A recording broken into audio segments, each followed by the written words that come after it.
Sandy, what happened? Let's discuss. Welcome into Fantasy Baseball today on Tuesday, April 11th. Frank Stampfl joined by Scott White. Today on the show, we're going to recap all of Monday's action. Sandy Alcantara got clobbered. Max Muncy did some clobbering. Another day, another injury. Before we get going, make sure to like this video and subscribe on YouTube if you haven't already. And if you're listening on the audio side, download, follow, and leave a 5-star rating. It really helps, and we really do appreciate it. Let's jump right in, and oh my goodness gracious, players of the night. Holy cow! How about that? So, true story, Scott told me that there was no one that made him say, oh my goodness gracious, before the show today. But someone did make him say, holy cow. Who is that, Scott? No, nobody made me say holy cow. Nobody. Everybody bored me today. It's not so much that they bored me. They mostly just disgusted me. And I'm angry. I'm angry at the state of pitching still, and just the total lack of consistency from everybody. Oh, I just thought of a better candidate. I just thought of a guy who made me say, "Oh my goodness gracious!" Can I change it? Go ahead, change it up. Let's go. All right. So it was Andrew Heaney. Okay. You mentioned Sandy Alcantara already. You know, he goes from throwing the season's only shutout so far to 9 earned runs in 4 innings against the Phillies. So his ERA is over 5. So even though he has that shutout, the only shutout in baseball, he's been a net negative in fantasy, certainly in any kind of categories league. So that's just infuriating. And then infuriating on the other end of the spectrum is Andrew Heaney, who got crushed in his first start of the season. And of course, he doesn't have the oversight of the Dodgers coaching staff and all the benefits that come with that. So we're already a little like apprehensive about him being somewhere else, about him being in Texas this year. How would it go? 7 earned runs in 2 2/3 innings in his first start. I did have Andrew Heaney as one of my 10 sleeper pitchers for this week with 2 starts. The first, here Monday against the Royals. And I did cautiously recommend him, I think, on the streamer segment. But it wasn't with a lot of confidence. It wasn't something in the one league where I had him, where I was willing to use Andrew Heaney myself. What does he do? He strikes out the first. Well, he doesn't strike out the first 10 batters he faces. The first 10, he strikes out 10. The first 10 outs he records in the game are all strikeouts against the Royals, who've had a really difficult time offensively here to begin the year. But I don't want to reduce it just to that, because they're still a major league caliber lineup with a couple hitters in the lineup who we like quite a bit. And Heaney was dominant against them. So part of what he did is, if I can find my notes here. Okay, so he had 19 whiffs on 93 pitches. He had 10 whiffs on the fastball alone, which was actually down a little bit in velocity from last year, but it didn't matter. He was getting them to swing under it.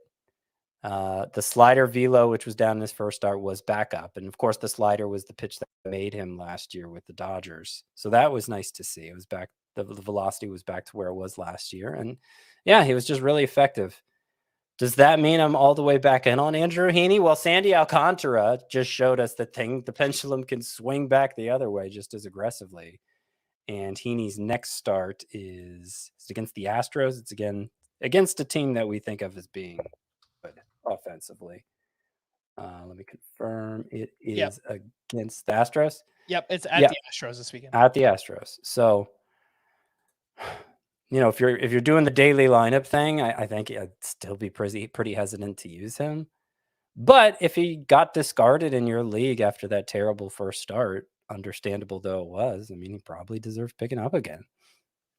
Yeah, I don't know. The start was kind of weird for me, Scott. Obviously, don't want to take anything away, because 10 strikeouts and 19 swinging strikes is super impressive for Andrew Heaney, but just didn't really make sense to me. I mean, going that fastball heavy, 62% usage in this start, and the velocity being down on that pitch compared to last year, as you mentioned, it just didn't really make sense to me, add up like how this was all happening for Andrew Heaney.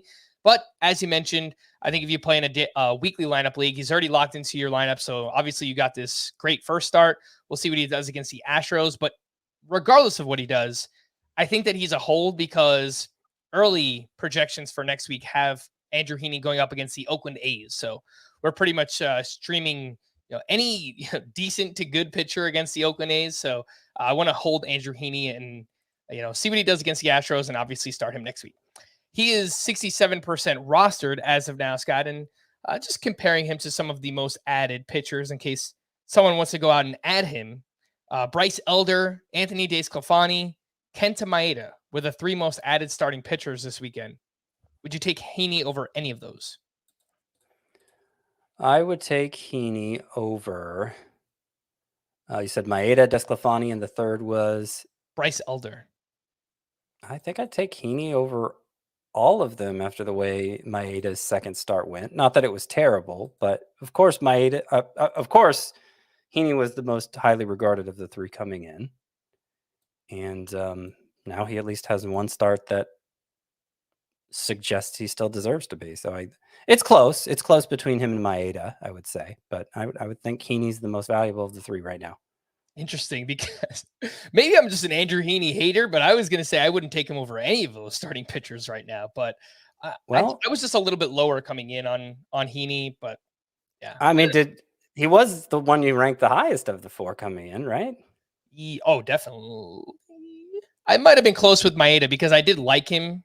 I did like Maeda throughout spring training, and then obviously he didn't pitch very well in spring training. But yeah. DeSclafani, I mean, I feel like our opinions have changed about him, for good reason. Obviously, he's looked like the pitcher he was 2 years ago. And Bryce Elder, look, he was really good in the start here on Monday. We'll get to him in just a little bit. If he has an opportunity to stay in the Braves rotation, that's a great team context, great run support. And, if he could even be decent with them, then I feel like there's a good amount of upside with Bryce Elder. But we'll get to that in just a little bit. Oh, my goodness gracious, for me, I was going to mention Sandy Alcantara. I don't think there's anything really actionable here. He was destroyed by the Phillies, 9 earned runs, 10 hits, over 4 innings pitched for Sandy in this one, just 5 swinging strikes on 77 pitches. It's not like he gave up a ton of hard contact. I mean, 89 mile per hour average exit velocity against. It's not good, but it's not egregious either. 529 BABIP, so it seems like hits were just kind of falling in this one. The thing that does worry me, Scott, is we're now 3 starts in. Only 11 strikeouts over 18 and 2/3 innings for Sandy Alcantara. And I think that will get better. The swinging strike rate still suggests that he deserves a better strikeout rate than what he has so far.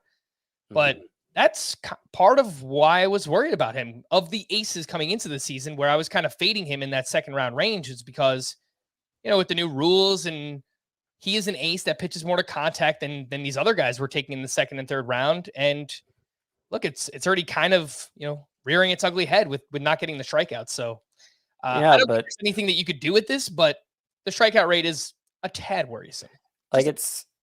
I'm less concerned about Alcantara specifically than just the state of pitching in general, because like I was saying, can we get a little consistency here from anybody? Who among the aces has just been aces? Garrett Cole. Okay. Yep. Anyone else? I'm pulling up the pitcher rankings to see. It's been pretty sad and pretty sorry, and it hasn't been much better in the lower ranks either. You've got the 2 Rays pitchers who I think entered the day 1 and 2 in points leagues, Jeffrey Springs and Drew Rasmussen. McClanahan's been pretty good so far. Julio Urias. Okay, yep. So we got 3. He's 3 for 3 in quality starts of the top 25. Otani's been good so far. Yeah. Okay. There's another. It's been bad though. It's been upsetting and distressing. And if you're in a roto league and you're high in ERA whip, you got to feel like you pulled off a straight flush right now, because everybody else is just getting creamed. I was talking to you about my main event team before we went live here, Scott, and me, April 11th here, already kind of doing victory laps. I'm in first place. I mean, it doesn't mean anything, obviously, at this point in the season. You have Rasmussen. Yeah, but the pitchers, the 4 starters that are carrying me right now, Framber Valdez, Jesus Luzardo, Rasmussen, and Kodai Senga, All 4 of those guys have been great. Will they continue to be great? I don't know. I'm probably not, definitely not this great. And will they stay healthy? I mean, yeah, I think there's questions with all those guys. So Even Valdez walked 5 today, which is just like, not great. I mean, he had a combined 1 in his previous 2 walks, so you don't care that much, but it's still just like, it's not a normal thing to see a pitcher walk 5 guys. Yeah, that is certainly true. Unless your name is Edward Cabrera, of course. Anything actionable on Sandy, Scott, before we move on? No, I just like you've hitched your wagon to him, and there's like I don't have a ton of confidence in it. Like I can't say, oh well, if you trade for this pitcher, you'll clearly be in a better situation, given what we just discussed. So I think you just have to let it play out. On the other end of the spectrum, someone who bounced back in a huge way, one of the aces that we were drafting as a top 25-ish starting pitcher, Zach Gallen. Huge performance against the Brewers. 7 shutout with 11 strikeouts in that game, 17 swinging strikes, with 10 of those coming on the curveball. That curveball was amazing. He used it 42% of the time, leaned all the way into the pitch, and for good reason. It had a 53% whiff rate and a 43% CSW. That is called strikes plus whiffs. I think league average is around 30%. So it's 43% on that pitch in this one. Scott, anything you'd like to add on Zach Gallen? I mean, when the curveball looks this good, this is the type of outcome we can get from him. Yeah, and it's interesting that he threw it so much, 42% of the time. Normally it's 20 to 25% of the time for Zach Gallen. It's, yeah, I mean, I do wonder if this is something he can get away with regularly, because the fastball hasn't seemed right for him. And even for as successful as the start was, 92.2 was the average exit velocity against Zach Gallen, which is awfully high. So, I don't want to talk down a start, like one of the few great starts we've seen from a pitcher who's supposed to be good this year. But it is perplexing, because it wasn't like the most conventional Zach Gallen start we've ever seen. How about we highlight a pitcher, Scott? Enough of this, what I say, hitter or pitcher? Anywho, hitter. Let's highlight a hitter here. Max Muncy. He went 3 for 3 with a double dong, 7 RBI. And entering this game on Monday, he was hitting the ball hard. He was putting the ball in the air. He had a 17.6% barrel rate. And again, that's before hitting 2 home runs. The problem, 16 strikeouts early on. So I think that's why the batting average has been a little bit low. But again, I don't know that there's anything actionable, but it's awesome, obviously, to see a game like this from Max Muncy early on. Well, I think there may be something actionable here. I don't know if today's the time to do it, just because he just hit the 2 home runs.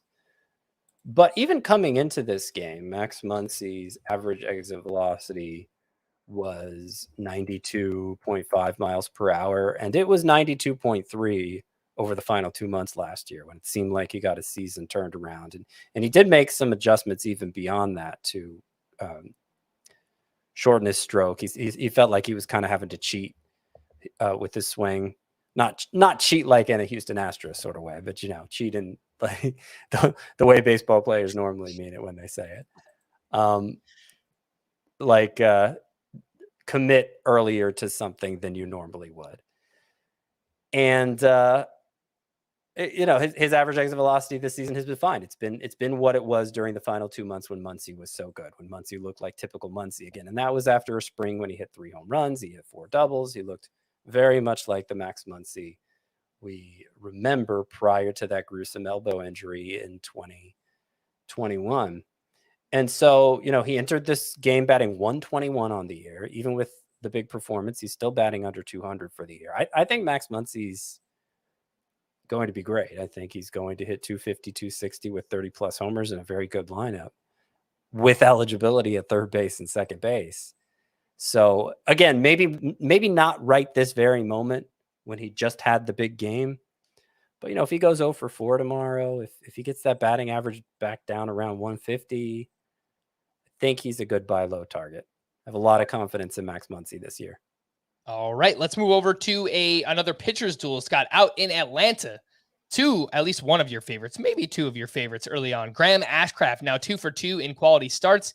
He was at the Braves, 6 innings, 2 runs, 7 strikeouts with 11 swinging strikes on 97 pitches.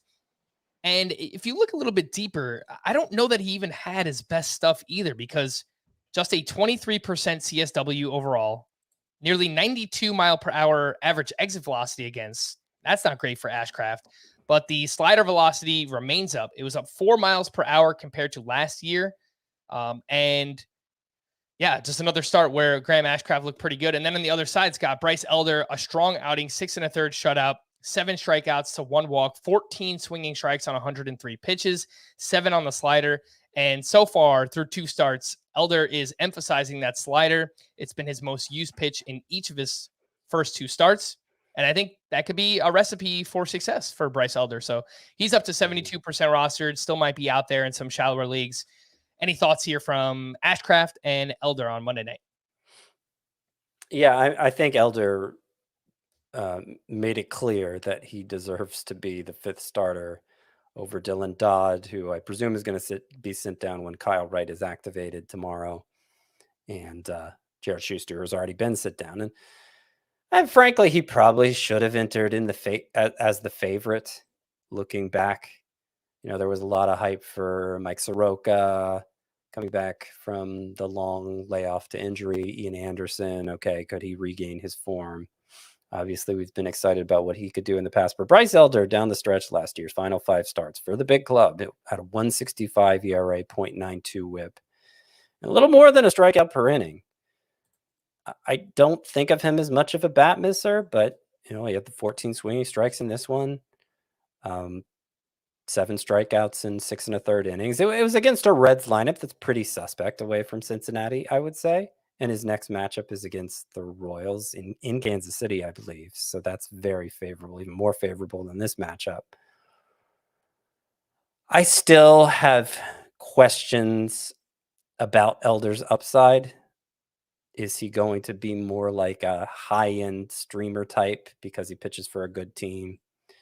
But he seems to have a knack for keeping runs off the board, even if he isn't going to be a big source of strikeouts. And he may be enough of a source of strikeouts that it doesn't matter. Like maybe Bryce Elder, I talked in the preseason, okay, we had the Mount Rushmore of pitchers who didn't have like outstanding ratios, but delivered a great result in fantasy last year. Merrill Kelly, Miles Michaelis, Martin Perez, and Tyler Anderson.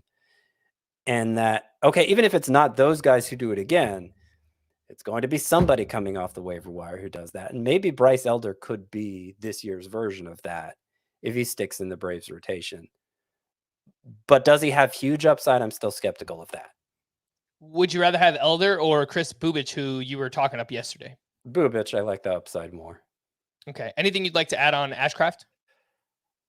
I mean, Ashcraft, considering he was the pitcher who I was targeting in the first run of waivers at the start of the year, he was like my prime target. I was zeroing in on him at the end of spring training. I do have a lot of Ashcraft, actually more Ashcraft than Bubich. I kind of priced myself out of Bubich in a lot of those leagues. The way I talked him up yesterday, ended up with him on only 2. But I got a lot of Ashcraft. Ashcraft might be the only thing keeping some of those pitching staffs afloat right now. He hasn't had like an outstanding start yet. And so I'm still a little hesitant to say, to take a victory lap over this one. But he's been good enough in these first couple starts. This matchup against the Braves is obviously not the easiest, and he still delivered a nice result. So I'm encouraged overall. The slider does seem to be an effective pitch for him, and one that he didn't really have last year. All right, let's talk about a few other waiver wire pitchers. We mentioned Andrew Heaney earlier on, a couple of pitchers that looked pretty good here on Monday night. Kyle Gibson had a solid outing against the Oakland A's, 6 1/3, 1 run, 4 strikeouts. I think we just kind of know who Kyle Gibson is. And I would say, like I mentioned with Heaney earlier, don't drop Kyle Gibson after this week because he goes up against the Tigers next week. So another strong matchup if you do need another streamer next week. Nick Pivetta, a solid outing at the Tampa Bay Rays, 5 shutout with 6 strikeouts in that one, 14 swinging strikes on 83 pitches. That's definitely going to catch my eye. Only 39% roster. Drew Smiley had a bounce back performance against the Mariners, 5 innings, 1 run, 7 strikeouts to just 1 walk.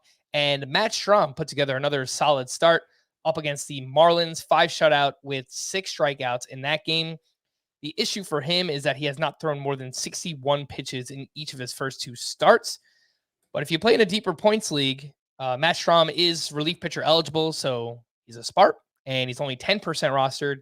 He's at Cincinnati this weekend as part of the 2-start week, and then it looks like against Colorado in Philly. So, get the Rockies on the road next week. Scott, any interest in those names? Kyle Gibson, Nick Pivetta, Drew Smiley, Matt Strahm. It feels like we kind of know who we're talking about there. Yeah, it does. I would not really put them on the same level as like a Chris Bubich or even I wouldn't put him on the same level as like a Bubich or who were we talking about earlier? I'm so sorry. Bryce Elder. Bryce Elder, that was the name I was And Andrew thinking of. Heaney. Thank you. While we're at it. Yeah, not on the same level as him either. There are some interesting signs here.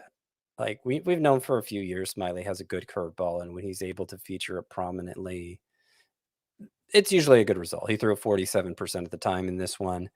On the subject of Gibson, you mentioned we know who he is right now. We know who he is. He has a long enough track record that, okay, like we're taking advantage of some favorable matchups here early, but it's probably not a long-term play. And that's true. Probably not. I will just point out that it does seem like he's changed the shape of his slider. He's made it more of the sweeping slider, at least according to the way StatCast classifies it, because StatCast introduced sweeper as a new classification independent from slider this year. And it went back and changed. It went back in time and changed all the past sliders that now fell under this new sweeper designation. It changed them to sweepers. Last year it has Gibson throwing a slider. This year it has him throwing a sleeper. It's the same velocity, so maybe it is the same pitch. But it has been an effective pitch for him early on. Yes, that is correct. Kyle Gibson throwing a sweeper this year. I thought I saw it under his pitch usage last season, but he actually only threw it 2% of the time. So yes, he is throwing it much more this year. That is Kyle Gibson. I wanted to ask you about Roansy Contreras, Scott. He got destroyed by the Astros, and I know his final line in his first start was okay, but the underlying numbers were not good in that one. Are you okay dropping Contreras? He's 49% rostered. Yeah, his velocity's been down this whole time, and there just hasn't really been any reason for encouragement with him. Too many other players to pursue. Mm-hmm. You mentioned Kenta Maeda earlier, who was not as sharp as his first outing. Obviously, 6 innings, 4 runs, only 3 strikeouts, only 5 swinging strikes. Did give up some hard contact, and his fastball velocity was down in the second start compared to his first. And just seemed like he didn't have the splitter. The numbers on it did not look good in this one. And he just basically got destroyed by a hanging slider that he gave up to Hanser Alberto, a 3-run home run. It's just like, of all the people in the White Sox lineup. But Maeda is currently 76% rostered. Would you hold, or I don't know, would you be can you be persuaded to drop him for like Elder or Chris Bubich or even Anthony DeSclafani, who is more available than he is? No, I'd hold over those, even Bubich. I did say I'd take Heaney over Maeda, but that's a close call. Yeah, so I mean, obviously he didn't. By the standards of 2023, this wasn't that bad of a start for Maeda. He gave up 8 base runners in 6 innings, 4 earned runs in 6 innings. Not a good start, but not the disaster at the level we've seen for so many pitchers early on. So that's one thing to keep in mind. The other thing to keep in mind is that his first outing was against the Marlins, who have been the most strikeout-prone team by far this year, the lowest scoring team also in baseball. And, you could look at that 2 ways. There haven't been that many games yet. So when they go up against Kenta Maeda and he is as effective against them as he was, striking out 9 in 5 innings. Well, maybe the reason they're so far ahead in strikeouts is because they had to face pitchers like Maeda.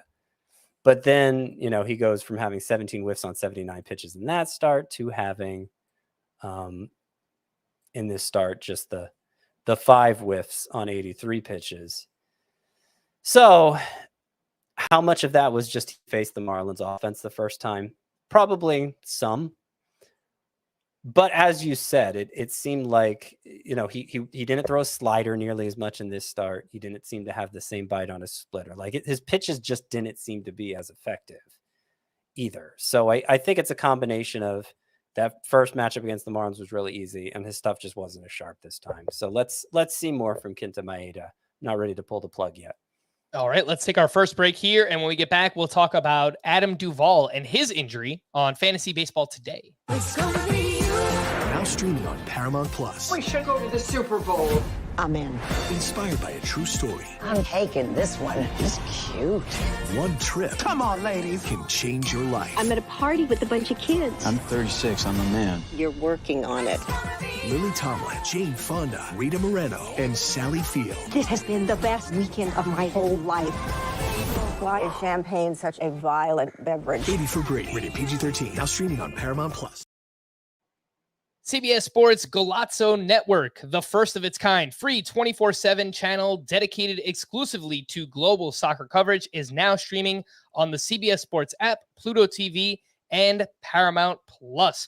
Get your morning started off on the right foot with Morning Footy, our weekday soccer culture-driven morning show beginning at 7 a.m. Eastern Time. Plus, don't miss the rest of our top-notch programming, including live matches and re-airs, original studio shows, highlights, documentaries, and much more. CBS Sports Golazzo Network is the ultimate year-round streaming destination for fans of the beautiful game. Let's get into the injury to Adam Duvall here, Scott. Why can't we just have nice things, huh? Nice little start to the season. People probably picked him up after the long week last week. They put him in their lineup, and then boom, injured, and now has a fracture in his left wrist and will not require surgery, but I have not seen a timeline for Adam Duvall, but obviously going to be out for some time here. He was batting .445 with 4 home runs and a .1030 OPS early on. How do we replace Adam Duvall? Most added outfielders on CBS this weekend: Brian Anderson, Miles Straw, Trevor Larnach, and James Outman, who had another good game on Monday night. He went 1 for 3 with a walk, a triple, and his second stolen base. But man, a lot of those names are already up there. Scott Outman up to 86% rostered. Brian Anderson up to 82% rostered. I knew you had him as a sleeper hitter. Straw and Larnach are the ones that are much more widely available if you need one of those. Yeah, I imagine the depth of league, like a 5 outfielder league, where you don't. What am I trying to say? Here's the thing you have to keep in mind with Duvall is how much confidence could you have in him in the first place? Because he's Adam Duvall. He's in his mid-30s. His track record is what it is. He was off to a nice start in what seemed like a favorable venue for him. But was he going to be must start all season long? The odds were against it, I would say. And outfield is a position where, particularly in 5 outfielder leagues where the quality on waivers is going to be less, you probably have the position backed up already. You're probably just going to slot someone from your bench in your lineup. I have seen some encouraging signs from Larnach. It's obviously not a high probability play. That's why he's out there. That's why he's still available, even in some of those 5 outfielder leagues. Hopefully, Duvall comes back and picks up where he left off. Again, given his track record, I don't think that's a certainty. I do think it's going to be a relatively short-term absence since he doesn't need surgery. Most broken bones heal within 4 to 6 weeks. 6 weeks, I would guess, is what we're looking at for Duvall being out. Maybe as much as 8. But it shouldn't be, it shouldn't be months and months. It shouldn't be you're not seeing him again until the second half. So if you can stash him away, particularly in a 5 outfielder league, it's probably worth it. Okay. Couple outfielders who did something on Monday who maybe you could pick up to replace Adam Duvall early on. Jared Kelenic did not start with a lefty on the mound, but he hit a majestic game-tying home run off Michael Fulmer in the 9th inning. And he's batting 300 early on, but that comes with a 31% strikeout rate. Is hitting the ball very hard for what it's worth. Austin Hayes, speaking of hitting the ball hard, had 4 batted balls over 101 miles per hour. On Monday night, he went 2 for 4 with his second home run of the season. Scott, who do you prefer between those two, Kelenic and Austin Hayes? I think if you're pursuing upside and you don't have to get him in your lineup right away, it's probably Kelenic. But if you're talking a deep 15-team league, I can understand why you might not want to start Kelenic. It's been kind of a mixed bag so far. He has gone 7 for 17 in his past 5 games. As you mentioned, the exit velocity is up from last year, which is very encouraging. The strikeout rate's still pretty awful, and he's yet to start against a left-handed pitcher. So those are 2 pretty big hits against him. If you're talking, shallower 12-team context, only 3-man outfielder, hard to imagine you're going to get Kelenic in your lineup anytime soon. But there's more upside than Austin Hayes still, for sure. Outfielders in very deep league, Scott. Names that stood out on Monday. Chas McCormick has led off 3 straight games for the Astros, and during that time, he has 4 hits, 3 runs scored, and 4 RBI. He also has a near 10% walk rate in his major league career, so that's solid. And obviously, leading off the Astros, I think there's some interest there. He's 22% rostered. Speaking of the Astros, Mauricio Dubon went 3 for 5 with a run and an RBI. He has 3 straight multi-hit games. Only 2% rostered, has second outfield and shortstop eligibility. Alex Call went 2 for 5 with a run scored for the Nationals. He has led off in 4 straight. Oh, man. Please don't laugh at me for bringing this name up, but Victor Robles went 2 for 3 with an RBI and his second steal. He is batting .412 early on, and he's going to play every day. Look, the odds are great against him that this is not going to work out. Mm-hmm. He's 12% rostered, and he's going to play, and he has some speed. So I just thought I would bring him up. Brandon Marsh hit his second home run of the season. He has just a 21% strikeout rate through 8 games so far for the Phillies. And Jake Cave hit his first home run of the season. He's actually hitting the ball pretty hard early on this year. He's only 2% rostered. Any names stand out there, Scott? Chas McCormick, Mauricio Dubon, Alex Call, Victor Robles, Brandon Marsh, and Jake Cave. I talked the other day about liking Alex Call in a very deep sense. Like I thought about putting him on yesterday's waiver wire column, and it's just like I'm going to have to contextualize this so much. Like the certain league you pick up Alex Call in. Like I just want to keep monitoring him. He walks a lot, which I like, and he hit for decent power in the minors, and that could be a good combination if he's able to make good on it. So far, so good, but it's still not enough probably to put him in the rosterable range in a 12-team league. I think the most exciting for that format is probably Brandon Marsh, because there's some power, there's some speed there. He's in a good lineup, the Phillies lineup, but there are still issues with him. He pretty much just starts against right-handers. His platoon mate is Christian Pache, so how long is that going to last? I don't know. But it seems like they only want Marsh in the lineup against righties. His strikeout rate has been down quite a bit from last year, though. It was 35%, basically untenable last year. It's more like 25% this year. Early enough that you can't put too much stock in that, but it's an encouraging early sign for again, like I said, a guy with power, speed, and a good lineup. All right, well, let's move over to some other news and notes from Monday's action. Oneil Cruz is expected to be sidelined 4 months after undergoing surgery to repair his fractured left fibula. Rodolfo Castro started at shortstop with Mark Mathias at second base, going up against a left-handed pitcher on Monday. So yesterday I just kind of speculated, maybe it's 2 months. We'll see him in the second half, but 4 months, and we're looking at August if we're lucky with Oneil Cruz, which again is just a huge blow for fantasy. And this is, I know this doesn't apply to the majority of the audience, but this is one of those things that feels so unfair about those leagues that don't offer IL spots, like NFBC. Like, you already lose a top 5 pick of yours in Oneil Cruz to injury. That's bad enough. do you want to sacrifice a bench spot to hold on to him for 4 months? It's like insult to injury, because it's basically a season-ending injury in a format like that. There's no way you're going to be able to keep from using that roster spot for 4 months. No. And like, I don't know. That feels punishing to me, like for no good reason. Like it's already bad enough. You lost Cruz to injury. Bad luck. There's nothing more. There was nothing more than bad luck. But then it's compounded by this. All right, well, he's going to be out so long, you might as well just dump him, because you need to free up that roster. You need to have that roster spot free over the next 4 months. Yeah, no, I agree with that, Scott. I think if you play in a league where there's no IL spots, you probably don't have a choice but to drop O'Neal Cruz, which sucks, obviously. Apparently, Joe Musgrove fell on his right shoulder while playing the field in a rehab start last week, and we didn't hear about it until like just today, like Monday when we're recording this. He had to receive a cortisone shot in that shoulder and could play catch as soon as Tuesday. It's just like a bad luck situation, Scott. But now we have, coming back from the fractured toe and a cortisone shot in his right shoulder. It doesn't sound too great for Joe Musgrove. No, I'd be concerned. But then again, what pitcher am I not concerned about? Yeah. Fair enough. Tim Anderson was removed from Monday's game with left knee soreness. He received treatment after the game and is day-to-day. Kyle Wright remains on track to return and start on Tuesday against the Reds. I know you said in weekly leagues, Scott, that you would not start Kyle Wright. What about in daily lineup leagues? Are you starting him first start back against the Reds?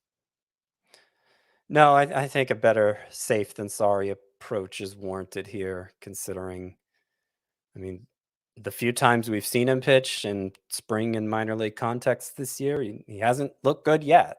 So, maybe with legitimate competition, the switch will flip and he'll be fine. We've seen that with other pitchers coming out of spring training. But, there can't be certain that that he's truly 100% coming off the shoulder issue. Max Fried has resumed throwing off a mound without issue, but has yet to put full stress on his leg while fielding. He is rehabbing a hamstring injury. Mookie Betts made his fourth start at second base on Monday, which means he needs just one more to earn that eligibility on CBS. And it was a big game for him. He went 3 for 5 with his second home run, 2 RBI, and 3 runs scored. Seiya Suzuki could be activated from the IL during the Cubs' upcoming road trip, which spans April 14th to April 19th. Luis Severino had a successful 22-pitch bullpen session on Monday. He was able to throw all of his pitches, so some good news there, trending in the right direction. Kyle Bradish will make a rehab start within the next few days. He's on the IL with a foot contusion, and I would say just check to see if he was dropped in any deeper leagues, because he was dropped in, I think, 2 of my NFBC leagues, and I think Kyle Bradish has some sleeper appeal, and yeah, he's probably going to be back in the rotation. Like they could boot Tyler Wells, right? Right, Scott? They should. I would hope so. Yeah, I hope so too. Nothing against you, Tyler Wells. I just kind of like Kyle Bradish. Raisel Iglesias said on Monday that he's yet to resume throwing off a mound. He's working his way back from shoulder inflammation, though it's taking much longer than anticipated. Scott, this situation is kind of weird because we got this news right before the season, and they said, all right, Raisel Iglesias will be shut down for a week, and here we are now. It's been like 2 weeks, and nothing for Iglesias. Well, he has been throwing off flat ground, and he says he has no pain. So I think it's coming sooner than later, and he shouldn't need much ramp-up time as a short reliever. I think the fact A.J. Minter blew a save, allowed 2 runs blowing a save against the Reds here on Monday, will hopefully encourage the Braves to ramp things up soon with Iglesias. I think it'll be soon. Francisco Alvarez has started just 1 game in 4 opportunities since being called up. And obviously that's very frustrating because there are a lot of leagues where he's utility only. We need him to get these starts at catcher so that he can earn catcher eligibility, and not happening. Or just play. Because if he's not going to play enough, even when he gets the catcher eligibility, then it's kind of a moot point. As I said a couple times last week, 4 lefties are coming up for the Mets this week. Not here on Monday. They were facing Yu Darvish on Monday. Yep. But if if Alvarez doesn't start, whether it's a DH or catcher, if Alvarez doesn't start 3 of those games against the 4 lefties, I'd be pretty concerned and wondering if he's really worth rostering at that point. Mitch Garver was placed on the IL with a mild left knee sprain. Aaron Savali also went to the IL with a left oblique strain. Peyton Battenfield was recalled by the Guardians, and he's been good in his minor league career. 2.99 ERA, 1.07 whip, 289 strikeouts, and 301 innings pitched. Used to get a lot of strikeouts earlier in his career, Scott, and then last year the strikeouts just went way down for Peyton Battenfield. Do you have any interest in deeper leagues if he's filling in the Guardians rotation? Kind of a general rule of mine with minor league pitchers. If they're not getting a strikeout per inning in the minors, then I have no interest until they show, until they pull a Bryce Elder and start having some success at the major league level. Bryce Elder last year in the minors he had just 8.3 K per 9. So I guess he fell into that category for me when he got called up. I basically ignored him, but I had plenty of shots at him thereafter once he proved that he could be successful in the majors despite that. So I'm not that interested in Battenfield. I have seen his name on prospect lists before, but you got to prove it to me first with that kind of strikeout rate. Peyton Battenfield in 28 starts at AAA last year, 6.38 K per 9. I mean, it's not just like, all right, it was a tick under a strikeout per inning. Like, it was a really low strikeout rate, but it was much higher earlier in his career. So I just kind of wonder what changed for him. German Marquez was removed from Monday's start with a forearm injury. Starling Marte was out of the lineup after tweaking his neck on a collision on Sunday. Carlos Correa was scratched Monday with mid-back spasms. Yoan Moncada was out Monday due to back soreness, and Phillies top pitching prospect Andrew Painter played catch on Monday for the first time since March 1st. Scott, we had a bunch of aces on the mound, and we had obviously varying levels of performance here. Sandy Alcantara, we spoke about earlier.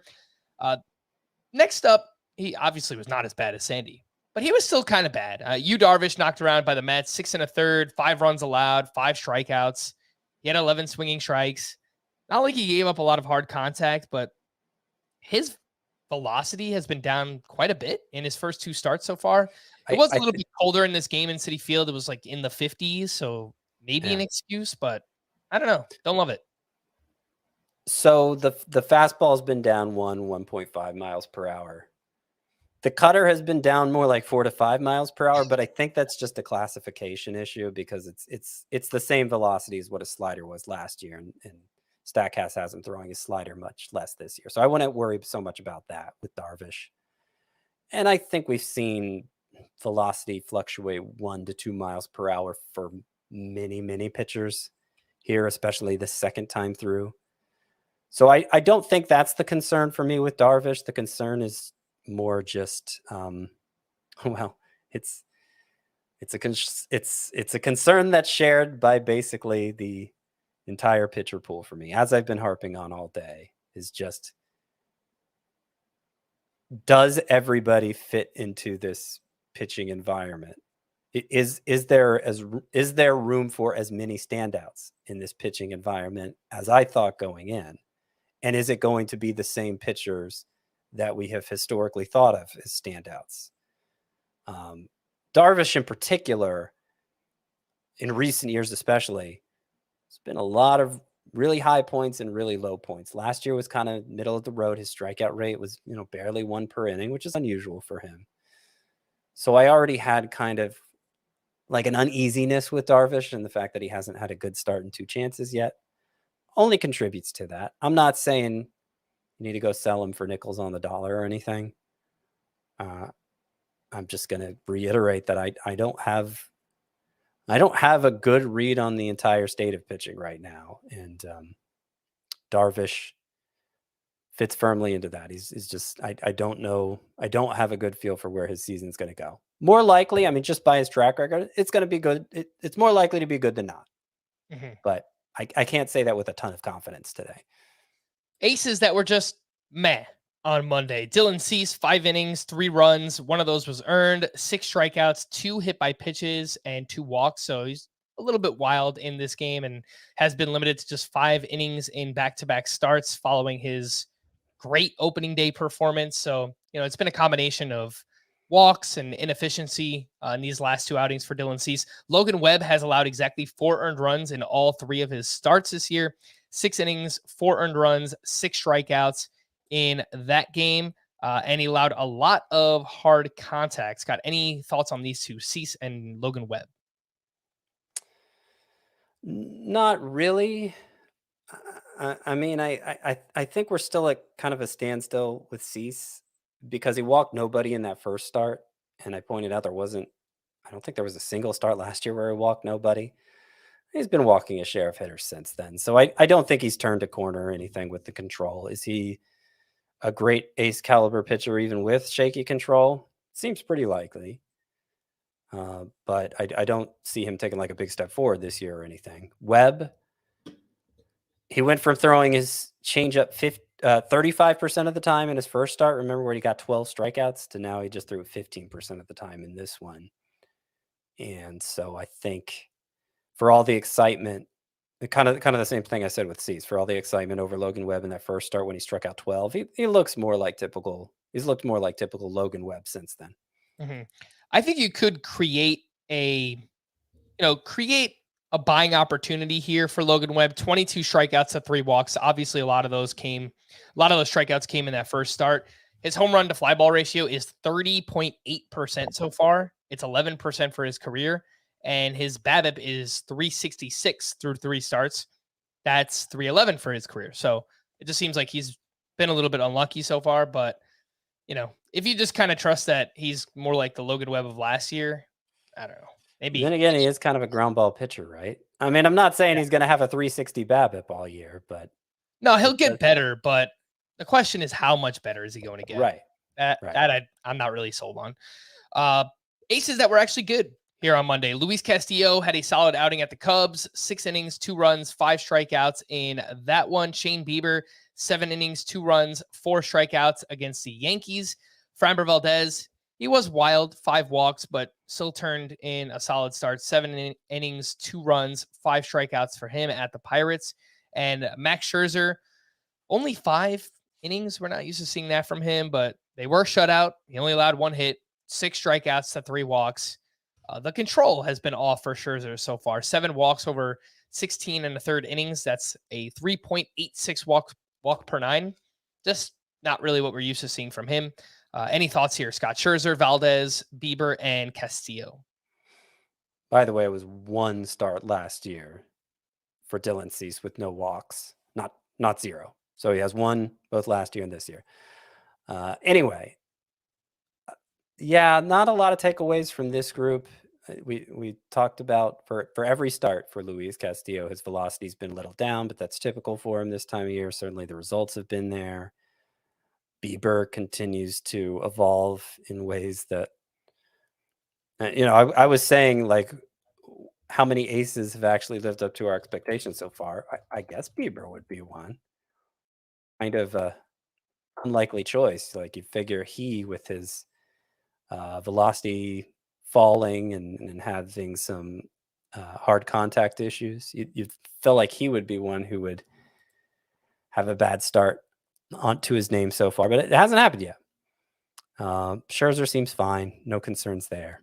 Yeah, I mean, this group has generally done what we hoped they would do. All right.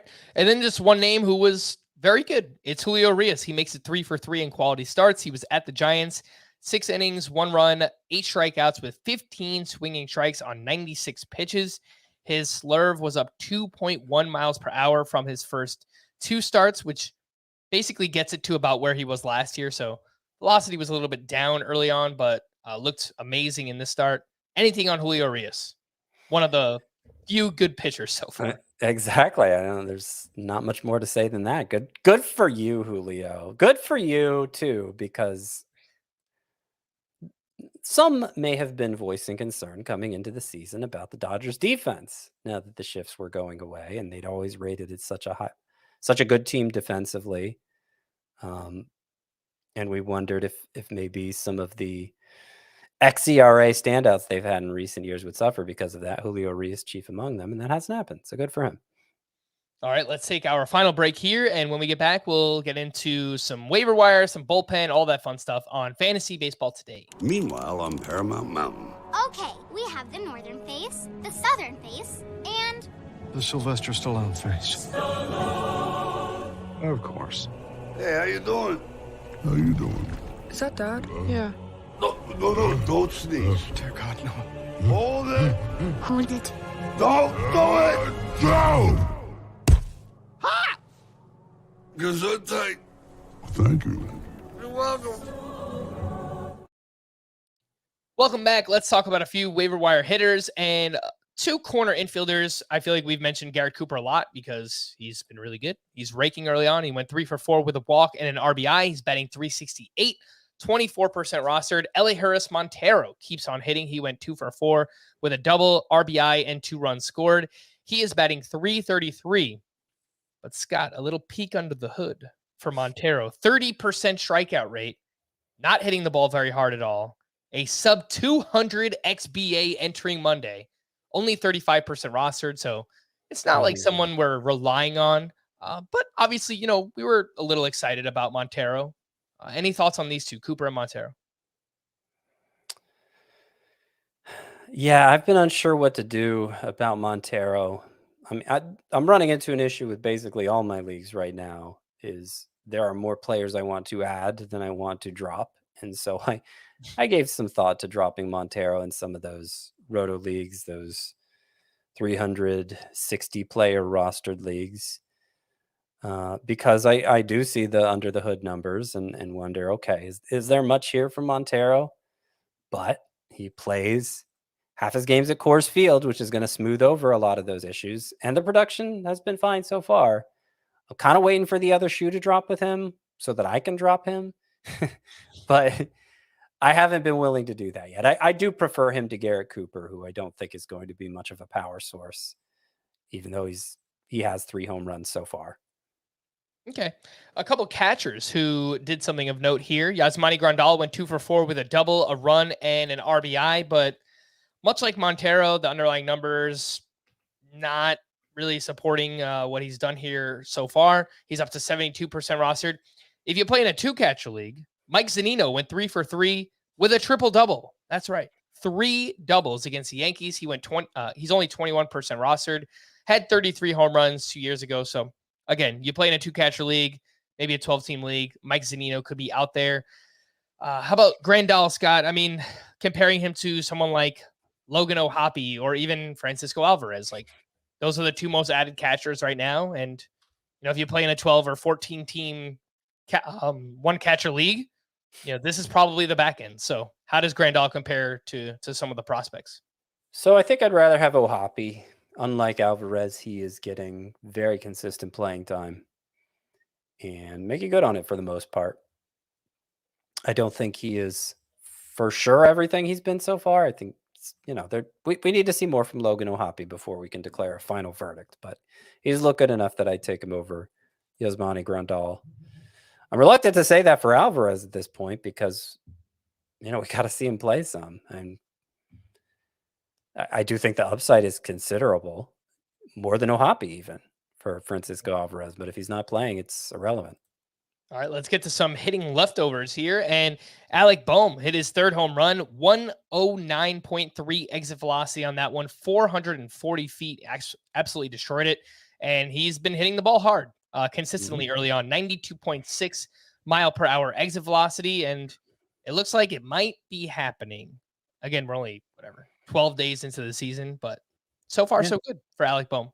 So far, so good for Gleyber Torres. Another strong game. He went 2 for 3 with a double, a triple, a run scored, and an RBI. The plate discipline has been fantastic so far. 10 walks, only 3 strikeouts. He led off in this game. DJ LeMahieu was not in the lineup. They gave him a day off. So whenever LeMahieu doesn't play, it seems like Gleyber Torres will be the leadoff hitter, and he's hitting the ball hard. He's barreling it up. Good plate discipline. He's stealing bases. So I don't know. Maybe he's breaking out as well. Re-breaking out, I guess.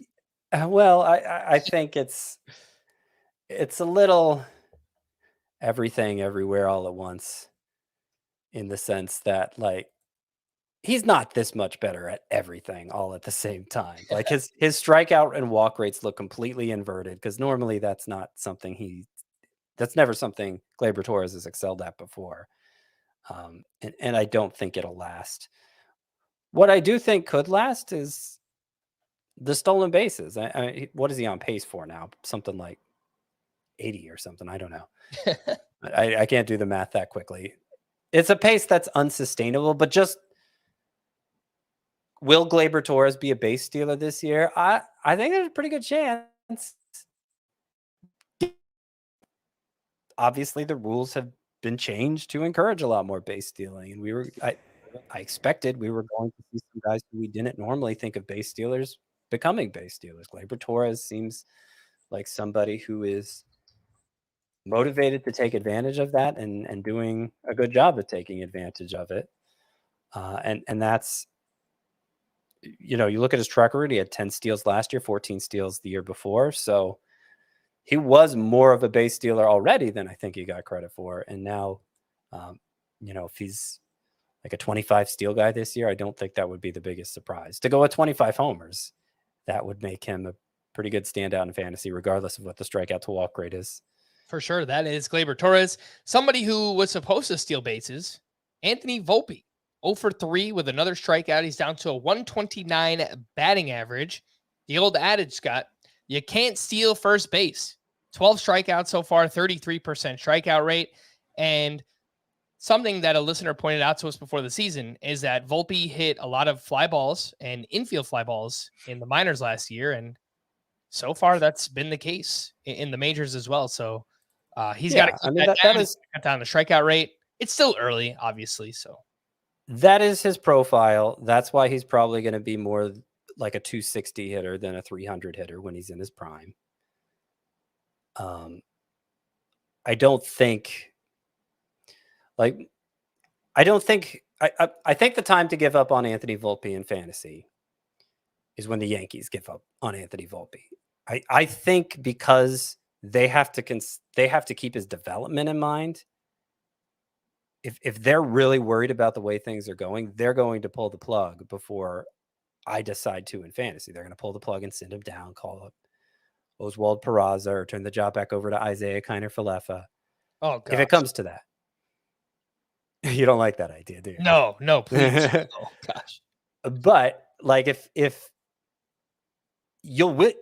things are going so poorly for Anthony Volpe that the Yankees decide to do that, you probably will like the idea, because things will have to be going really poorly for Anthony Volpe. So, yeah, I mean, if he ends up hitting 230 even this year, I still think you're going to like the overall result, because it's going to come with so many steals and enough home runs to make it worthwhile. All right, let's speed through some of the rest of these things. 3 straight home runs, 3 straight games with a home run for Brandon Lau. The Rays have won 10 straight. Awesome for them. Amazing start. Yordan Alvarez went 3 for 4 with a double, a walk, 2 RBI. He has 16 RBI so far, and that leads baseball. I would say the hand looks pretty good. He looks like Yordan Alvarez. Welcome to Atlanta, Sean Murphy. Breakout game, 3 for 5 with 2 doubles and a walk-off 2-run homer. You love to see it. Corey Seager gets on the board with 2 hits and his first home run of the season. Nico Horner is running wild so far. He went 3 for 5 with a walk-off RBI single. He's now up to 4 steals as well. Jordan Walker opens his career with a 10-game hitting streak, and the Guardians are also running wild. 4 more steals today. Jose Ramirez picked up his 4th. Each of Andres Jimenez, Ahmed Rosario, and Steven Kwan each picked up their 3rd stolen base.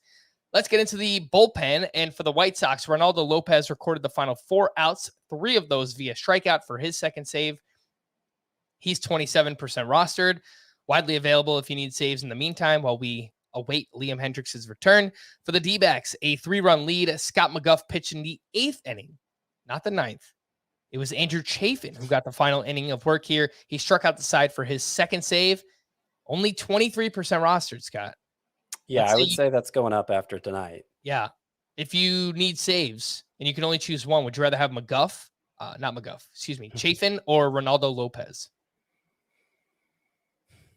I think Lopez, but they're both under rostered at 27, 23% respectively. Yep, I would agree with that. For the Cubs, Michael Fulmer was in for the save in a one-run game. He gave up that game-tying home run to Jared Kelenic. For the Mets, David Robertson pitched in the 8th inning with a 5-run lead at the time. He was facing the top of the Padres lineup. Adam Ottavino pitched in the 9th. Anything there, Scott, or do you think it was just, Robertson facing the top of the Padres lineup is the biggest concern at the time? That is probably it. The fact it was a 5-run lead is adds a wrinkle to this that makes it even more of a head scratcher. I just dropped Ottavino in a 15-team Roto League where saves are very scarce off the waiver wire, thinking it was becoming pretty clear that Robertson's the guy for the Yankees. And this makes me question that again. But, if you can only take one, it's still definitely Robertson. Well, Scott, Robertson is not the guy for the Yankees. He might be the guy for the Mets. Did I say Yankees? Yeah, you did. I think it's a little throwback. He used to be the guy for the Yankees. That's right. He used to be. For the Braves, you mentioned this earlier, AJ Minter entered the 9th with a 2-run lead. He gave up exactly 2 runs. For the Nationals, after some odd usage over the weekend, we basically got what we were expecting Monday night. Hunter Harvey in the 7th, Carl Edwards in the 8th, Kyle Finnegan in the 9th. He picked up his 2nd save of the season. The regulars, Emmanuel Clase picked up his 3rd save. Pete Fairbanks finally picked up his 1st save. I know there was some concern on Twitter, people asking questions about Fairbanks. The Rays have just been blowing everyone out. They haven't had save opportunities, but I think when they do, it's going to be Fairbanks. He's only worked the 9th so far, and he's only worked 3 times so far. They haven't needed him, and they haven't needed a closer, and so that just means they haven't used Peter Fairbanks, which is a good sign, actually. Mm-hmm. To stream or not to stream for Tuesday and Wednesday. You know what I just realized, Scott? I was supposed to write down team name Tuesday, and I completely whiffed. Did not get I was wondering what happened to it. Ah, gosh. We'll do it tomorrow. It's better with Chris on anyway because he actually understands the cultural references. For Tuesday, Hunter Gaddis versus the Yankees. No. A very stern no. Kyle Muller at the Orioles. Also no. Mitch Keller versus the Astros. Better than the previous 2, but still not great. I say no. David Peterson versus the Padres. No. Chris Flexen at the Cubs. Nope. Hayden Wesneski versus the Mariners. Yeah, I'll say yes to that one. Josiah Gray at the Angels. I'd rather have Mitch Keller. Alex Wood versus the Dodgers. Nah. And then we get to Wednesday. Clark Schmidt at the Guardians. I don't think so. Tyler McGill versus the Padres. No. I don't think so either. I'll actually be there at the game. I bought tickets. Oh, wow. Yeah. Let's go. I don't know. I'm just rooting for whoever's on my fantasy team. Padres and Mets. Should be fun. Edward Cabrera at the Phillies. No way, right? I don't think so. Mackenzie Gore at the Angels. Don't love it. Don't hate it either. Ken Waldichuk at the Orioles. Nah. Gene Kramer versus the A's. Nah. Brad Keller at the Rangers. Nope. Eduardo Rodriguez at the Blue Jays. It's a no from me. All right. So a combined, I don't know. I think we got one yes with Wesneski and like a very pessimistic maybe for Mitch Keller for the next 2 days. So take it or leave it. That's what we've got. Mackenzie Gore got the maybe treatment also. If you need one from Wednesday, that's the one. Hey, I mean, I mostly agree, Scott. I don't think that they are great streamers in this sense. We're going to wrap there for Scott. I am Frank. Thanks as always for tuning in to Fantasy Baseball today. Please make sure to follow and leave a 5-star rating on Apple or Spotify. We'll be back again tomorrow. Bye-bye.